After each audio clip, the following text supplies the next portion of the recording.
Saludos! So I thought today we could go ahead and finish off some of the things that you really need to memorize early on as you're starting to learn the language. Mostly these are just polite phrases, but things that you need to know. You need to know how to greet people, how to say goodbye, how to introduce yourself, etc. So to start off, we have unos saludos, some greetings. And just like I do at the beginning of the lesson, you can greet people with the word saludos itself. It sounds a little a little formal. Salutations, greetings. But you can walk into a room and say greetings. It's fine. But when you see a friend, it's much more common that you'll say hola. Repitan hola. Of course, we don't pronounce the H. If you see a person in the morning, you can say good morning, buenos dias. Buenos dias. You see a person in the afternoon, you can say buenas tardes. Buenas tardes. And if you see a person in the evening, you can say buenas noches. Buenas noches. Good night. All three of these technically can be used as a greeting or a despedida, a way of saying goodbye. We do that in English with good night. We say good night to people as we're leaving, like to go home or to go to bed. But buenas noches, technically you can use either way. Buenos dias, in English, I don't hear people say good morning when they're taking their leave. Like in The Hobbit, someone does. It's a thing that exists. It's possible, but it's not very common. But in Spanish, you can do it either way. Buenos dias, notice that it's buenos, masculino, and don't forget the accent mark on dias. If you're taking this in college, you'll definitely get points off if you forget to put that accent mark on your E in dias. The other two are feminine. Tarde is feminine, so buenas tardes. Buenas noches, noche is feminine. But you have to memorize them anyway, so never mind, don't worry about it. Important question that you'll ask and answer all the time, every day. ¿Cómo estás? How are you? I've put the tú in parentheses because most people won't say, ¿Cómo estás tú? You can. It's not wrong to put the tú, but it's also not necessary. Just like with the formal way of asking, how are you? ¿Cómo está? You don't have to say, ¿Cómo está usted? You can. It's not wrong. I would say it's more common to just say, ¿Cómo estás? ¿Cómo está? If you say the tú, and especially with the tú, ¿Cómo estás tú? It sounds like, and how are you? Like you're putting the emphasis on the you. But it doesn't really matter. You can put it, you can leave it out, no importa. ¿Qué tal means the same thing, but it's a more versatile question. So you can ask ¿Qué tal? And it means ¿Cómo estás? How are you? But you can also link it up with some thing or some plural things and ask ¿Qué tal las clases? How are the classes going? ¿Qué tal el proyecto? How's the project? How's it going? ¿Qué tal el trabajo nuevo? How's the new job? How's it working out for you? ¿Qué tal el trabajo nuevo? ¿Qué tal el proyecto? How's the project? ¿Qué tal las clases? How are the classes? So if you talk to someone and you know that person's family, friends, what have you, you can always ask about, oh, ¿qué tal Paco? How's your brother Paco? ¿Qué tal Paco? ¿Qué tal Maria? How's Maria doing? So, and it's a very versatile question, very easy. I didn't type out the answers. Silly me. If you are feeling like that when someone asks ¿Cómo estás? Then the simple answer is bien. Oh, ¿cómo estás? Bien.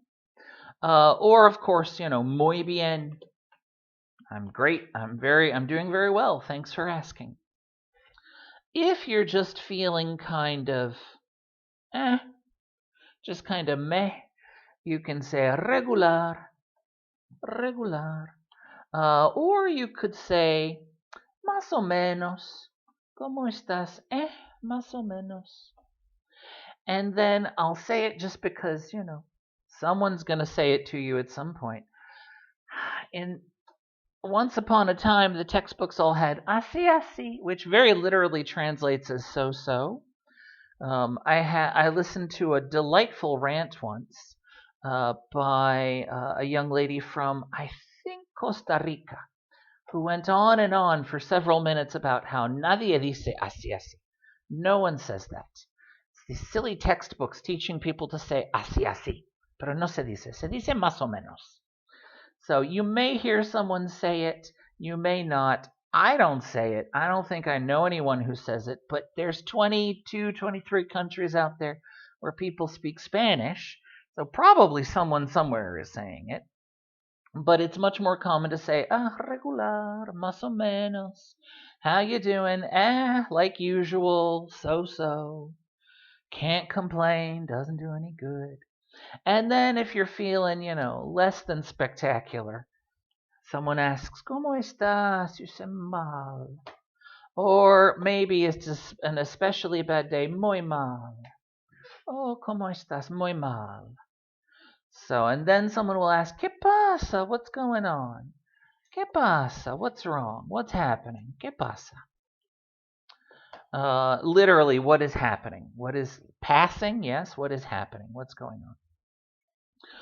Presentaciones, introductions. So there's several different ways of introducing someone else. Like if you have two people that you're trying to, get to talk to each other. If you're introducing a man, you can always say este es. This is. If you're introducing a woman, esta es. This is. And then the person's name. Esta es María. Este es José. Este es Paco.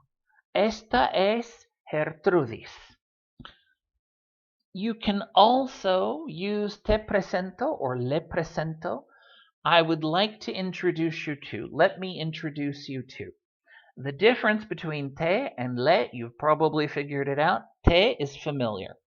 So if I'm talking to one of my friends that I would call by first name, I say, te presento a Paco. Or it doesn't change for women, te presento a Gertrudis. Let me introduce you to Gertrudis.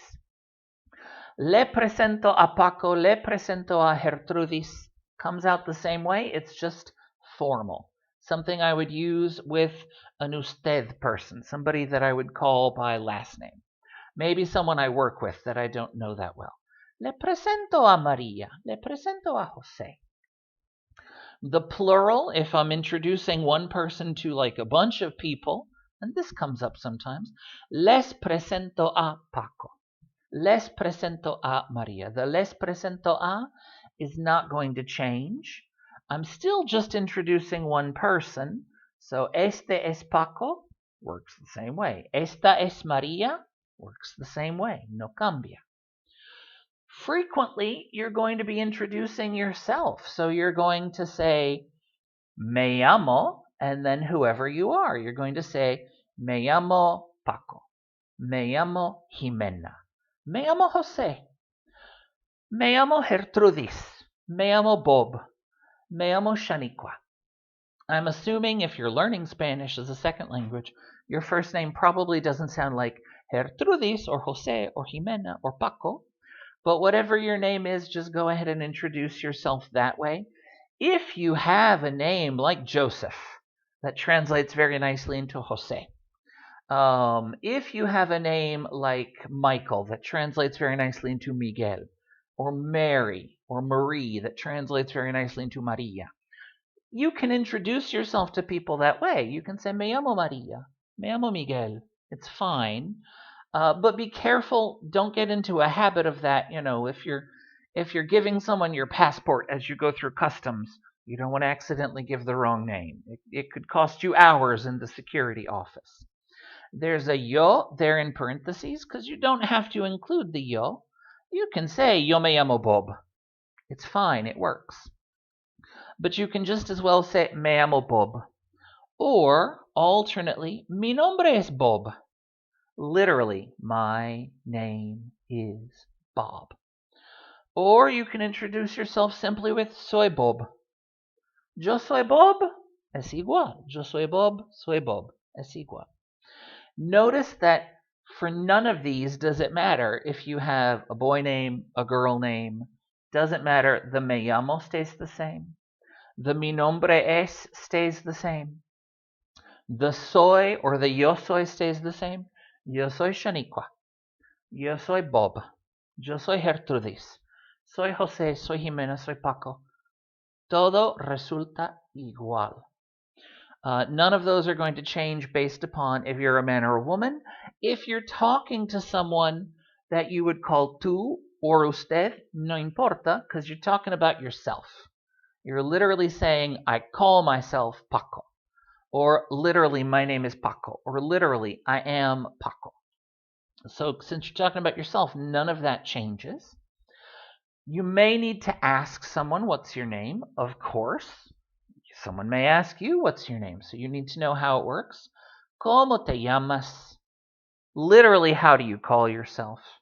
But you can also ask, or you'll hear people ask, ¿Cuál es tu nombre? So maybe it's just because I've been a Spanish teacher too long. I ask people, ¿Cómo te llamas? When I'm getting a person's name.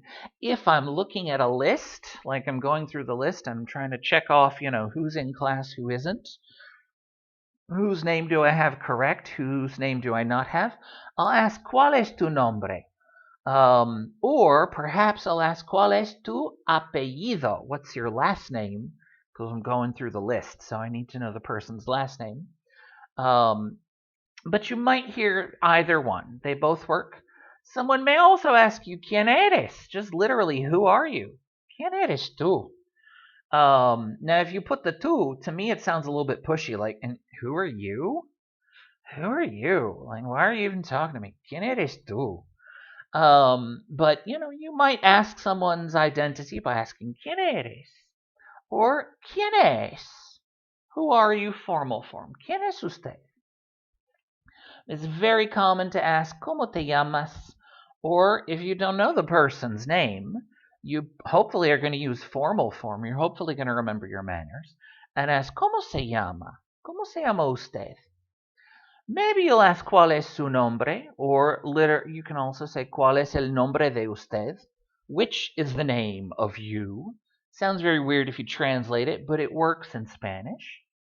Nombre is your first name. A lot of people have two of them. First and middle name is a nombre. Apellido is the last name. En los Estados Unidos and throughout most of the English-speaking world, we tend to have just the one. Sometimes nowadays people have two, either a married woman or sometimes kids get two last names, one from each parent. It is very common in the Spanish-speaking world that you have apellidos, that you have two last names, one from mom, one from dad. Or one from dad's dad, one from mom's dad. And still eventually come from a dad in there somewhere, but you keep at least one of the matrilineal names for a while. So people may have two nombres and two apellidos, and may also have an apodo, a nickname.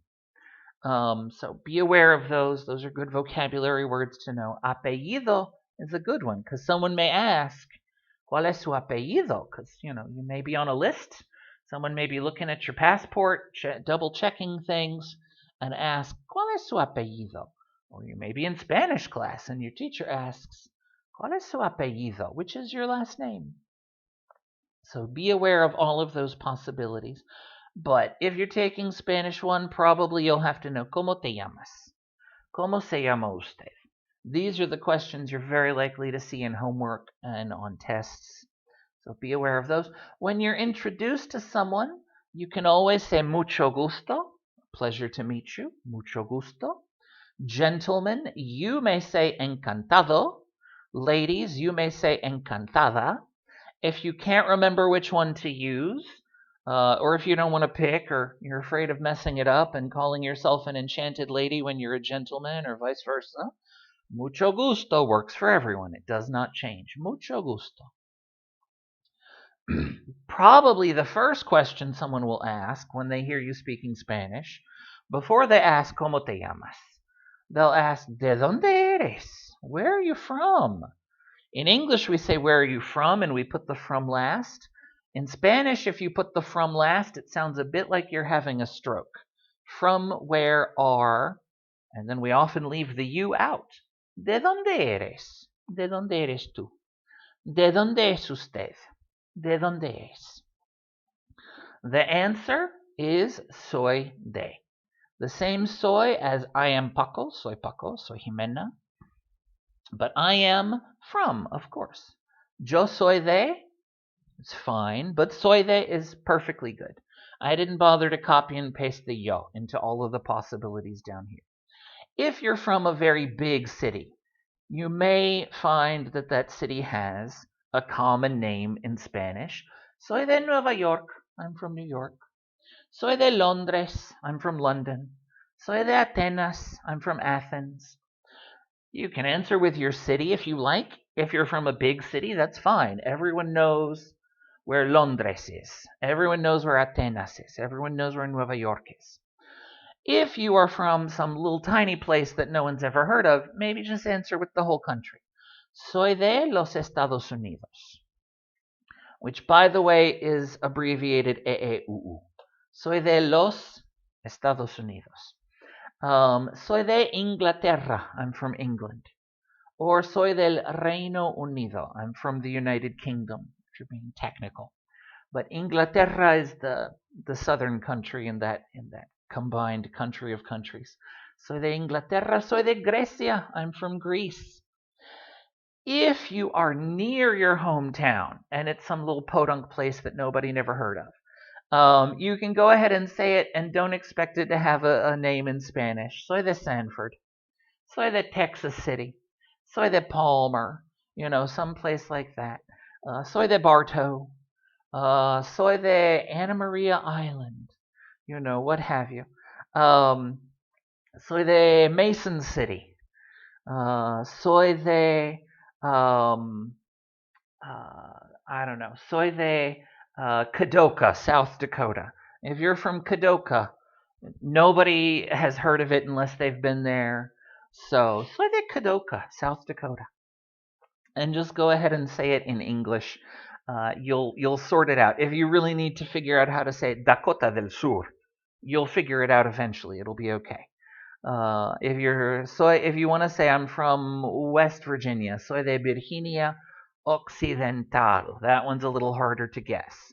But Dakota del Norte, Dakota of the North. Dakota del Sur, Dakota of the South. Bastante fácil. Carolina del Norte, North Carolina. Carolina del Sur, South Carolina.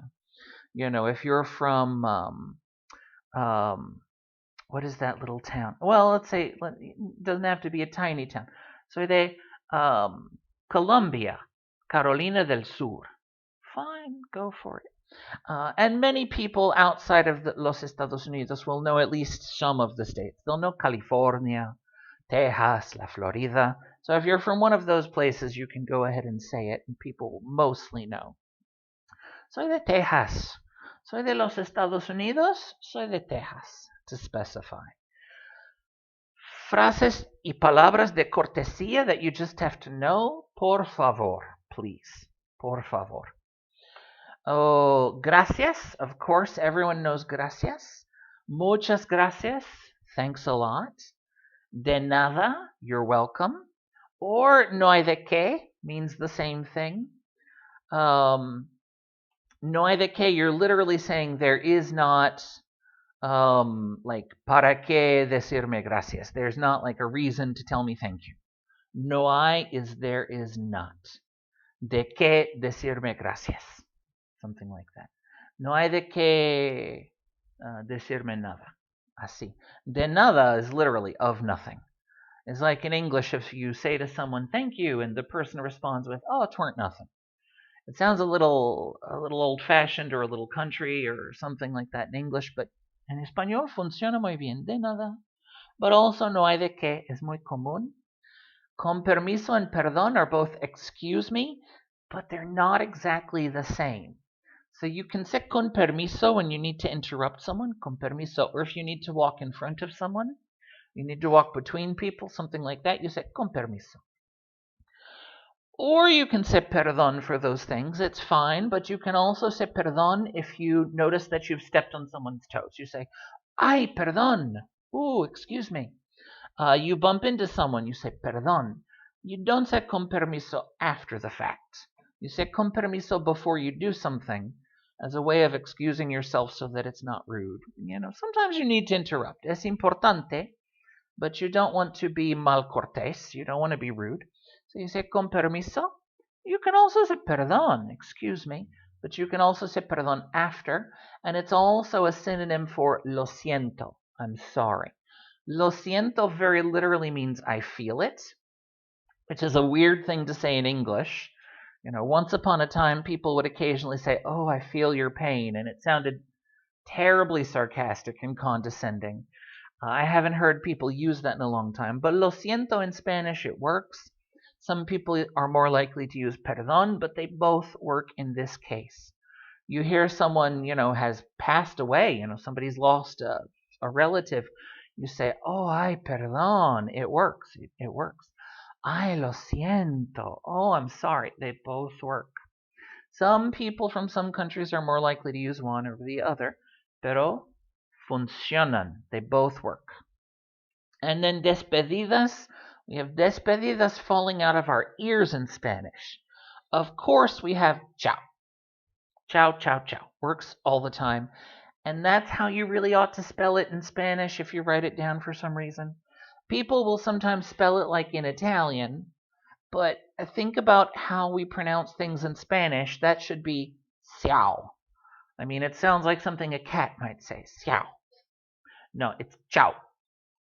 I mean, the other one works in Italian, but in Spanish we pronounce it ciao, and it's one syllable. Or you can say adios, is goodbye, adieu. Hasta luego is till then. Hasta la vista, till I see you again, till the next meeting. Hasta pronto, we have a lot of hasta phrases. Hasta pronto, till soon. Hasta mañana, till tomorrow. I guess really you should only use this one if you're going to talk to the person tomorrow, but things happen. You can use hasta plus basically anything that makes sense. Por ejemplo, hasta martes, till Tuesday. Hasta el fin de semana, till the weekend. And also, of course, you can use nos vemos. We use hasta all over the place. Hasta, hasta, hasta. Some of the students and compatriots that I used to work with would say hasta la pasta, which was just a silly little joke, but we all got into the habit of saying it eventually. Hasta la pasta. I don't know. We never saw each other over pasta, so it didn't make sense, but it rhymed nicely. So, pues, you have a lot to review and go over and practice pronunciation with.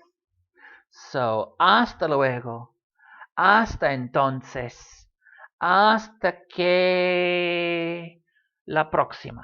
Hasta la próxima vez. Oh, hasta la próxima. There's one I didn't write down. Hasta la próxima. Ugh, I have to put an accent mark when I write hasta la próxima. This is why I didn't write it down. Hasta la próxima, till the next one. La próxima vez is the implied, next one of what? Because próxima is feminine. Hasta la próxima vez. Pues, chao, hasta luego, nos vemos, que la pasen bien, que tengan buen fin de semana, buena semana, lo que sea.